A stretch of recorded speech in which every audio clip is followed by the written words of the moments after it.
off your chick. Yeah. A few weeks ago, I was happily retired, sulking by my swimming pool. My psychotic best friend shows up out of nowhere to torture me over mistakes I made, honest mistakes I made over a decade ago. You doing it big, my nigga, on the set. From the cars to the planes, to the bling. Beverly, check it, go get it, baby. With God on my side, I'm still on top. Look, this is all I got, all right? I had a tough upbringing. My daddy was not nice to me.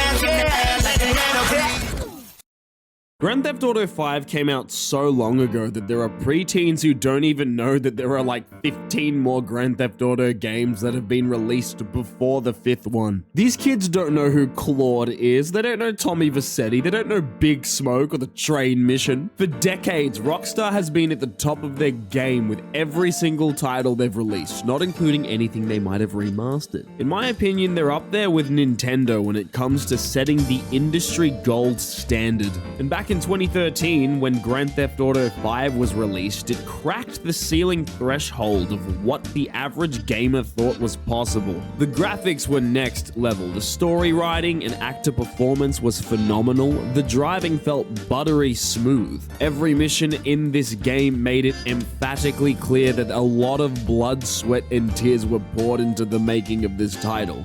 I have played GTA 5's main storyline to completion 8 times throughout the past 11 years as of writing this. And it's no surprise to anyone that the game is certifiably a masterpiece.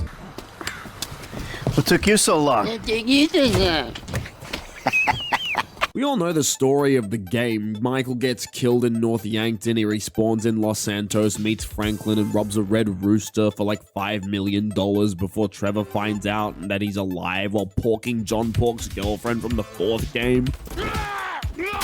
The three of them start working for the CIA, something. Meaty Michael is actually dead. Pick choice C, kill the bad guys and live happily ever after. Everyone knows this. What everyone does not know is the level of detail that Rockstar puts into the games outside of the main storyline. San Andreas is a complex sandbox that feels alive. I've found that you're able to drive through Los Santos for hours on end with no clear objective and you'll still be more engaged than you would feel playing one of these other recent AAA titles, like Star Wars Outlaws or Pokemon fucking Scarlet.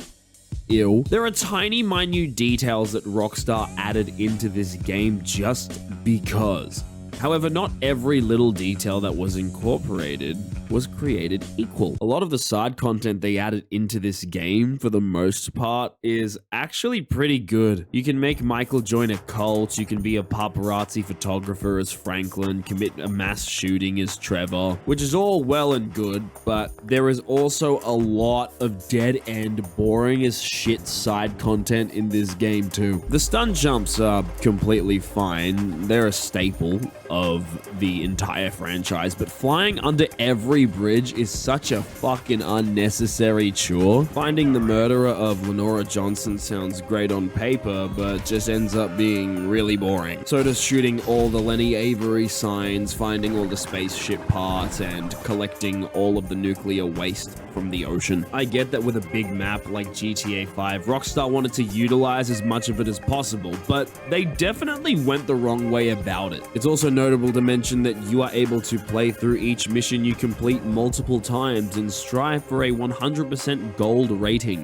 This can be a fun way to replay through your favorite sections of the game. I went back and played through a lot of the missions just so I could get that 100% gold rating, and it was really fun. Okay, I'm gonna take a quick detour here and talk a little bit about Grand Theft Auto Online real quick. We out here gangbanging like it's 91. I don't care for it. The average game of Grand Theft Auto Online goes as follows. You spawn in, some dickhead on a flying motorbike kills you, and then you get DDoS attacked after your personal information gets leaked. GTA Online has such a fucking cesspool of security risk and invasive software that I cannot recommend that you play it in its current state. Obviously, hindsight is 2020, and nobody at Rockstar thought that people would still be playing online over 10 years later, which is probably why it's such a broken mess. My take is that GTA Online is a completely separate entity from GTA 5, so for the remainder of this video, we'll solely be talking about single player. Another big reason why I believe this game is a masterpiece is because of the performance that Sean Fontano, Ned Luke, and Stephen Ogg give.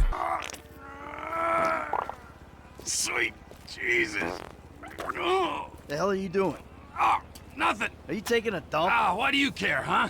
The fuck is wrong with you? For 3 years, these talented actors poured hundreds of hours into the mocap studio and voice box, embodying their characters with such depth.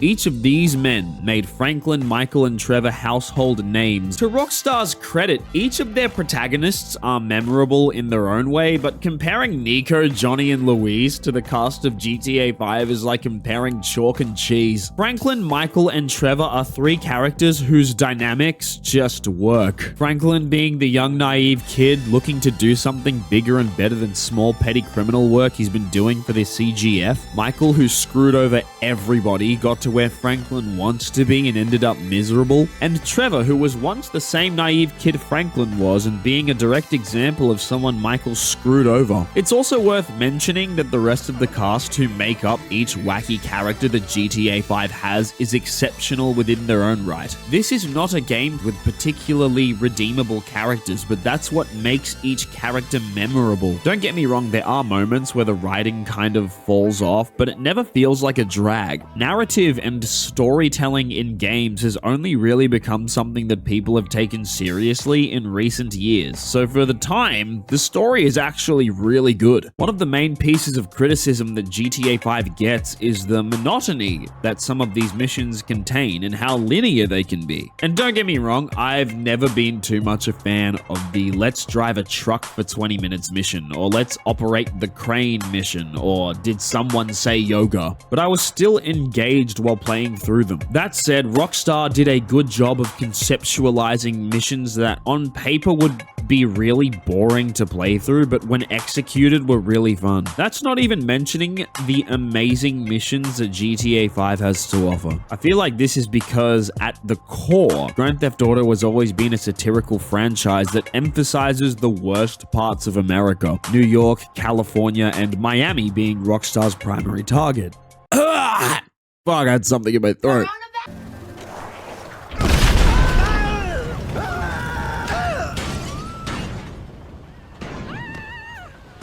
Davey. I know people who find a majority of the missions in GTA to be boring, and I know people that don't care for the dialogue throughout each mission, but I never had a problem with either of those things. In fact, I'm yet to play a game that actually has missions and mission dialogue that are even on par with GTA 5. Furthermore, regarding the scripted nature and linearity of each mission, this is not something that I ever felt took away from my enjoyment of the game. Obviously, the game has a story to tell, and Rockstar wanted to tell that story without sacrificing the structure of classic Grand Theft Auto gameplay. But unlike a game like Sleeping Dogs, where it's literally a movie or cinematic experience, as Square Enix calls it, I find that Grand Theft Auto carries enough variety and substance throughout each mission to justify its scripted nature. And they're fun missions. GTA 4 is considered a masterpiece, and driving around Liberty City makes up for 80% of that game. In GTA 5, you're crashing crop dusters into military cargo planes, robbing banks with a minigun, getting into shootouts with the SWAT team and a private military, taking down a private jet and and chasing it on a dirt bike. There are so many incredible missions in GTA 5, and it comes at absolutely no expense to the story. It's also worth mentioning that back in the day, game developers would just slap an invisible wall down to prevent you from progressing with the story too quickly. My, how far we've come. I asked for a fair day's pay after a fair day's work. Then he kind of got a little angry. So I admit, I kind of got a little angry. Did you kill him? What kind of fucking animal do you take me for? No, I didn't kill him. Oh, fuck. But I did kidnap his wife. Oh no! Oh shit! What the fuck did you do? There is a lot to do in Grand Theft Auto 5.